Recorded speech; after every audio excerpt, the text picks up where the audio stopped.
Jane and Bob are both attendees. They were introduced at OFC 2018 by a mutual acquaintance. They chatted several times in a group setting, and then Bob asked Jane if she would like to go for a cup of coffee with him. She agreed, and when they were alone, Bob complimented Jane on her physical appearance, bragged about his male prowess, and asked her out on a date.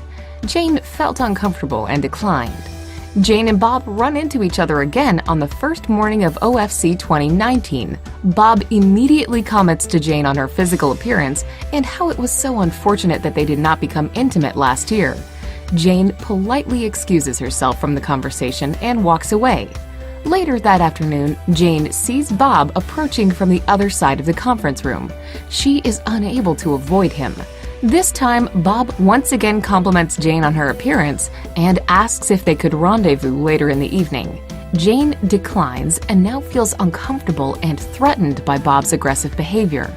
Jane files a complaint against Bob with an on-site OFC staff member for violating the OFC anti-harassment policy and code of conduct. Procedure to be followed by OFC management. The complaint will be directed to the incident management team. The team consists of the two most senior OSA staff members at the conference. The team will ensure that Jane is safe, explain to her that the conference has an anti-harassment policy and code of conduct, and reassure her that an investigation will be conducted.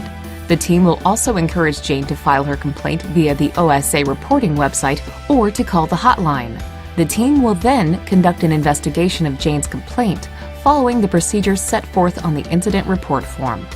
This investigation shall include interviewing Jane, Bob, and other individuals with knowledge.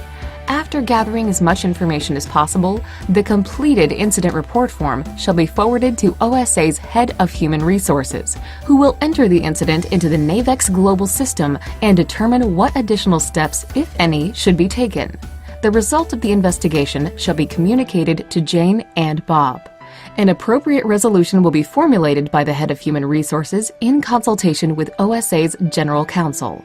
Possible resolutions may include giving Bob a verbal warning, restricting Bob from being in the same vicinity as Jane, ejecting Bob from the conference without refund, and banning Bob from attendance at future conferences.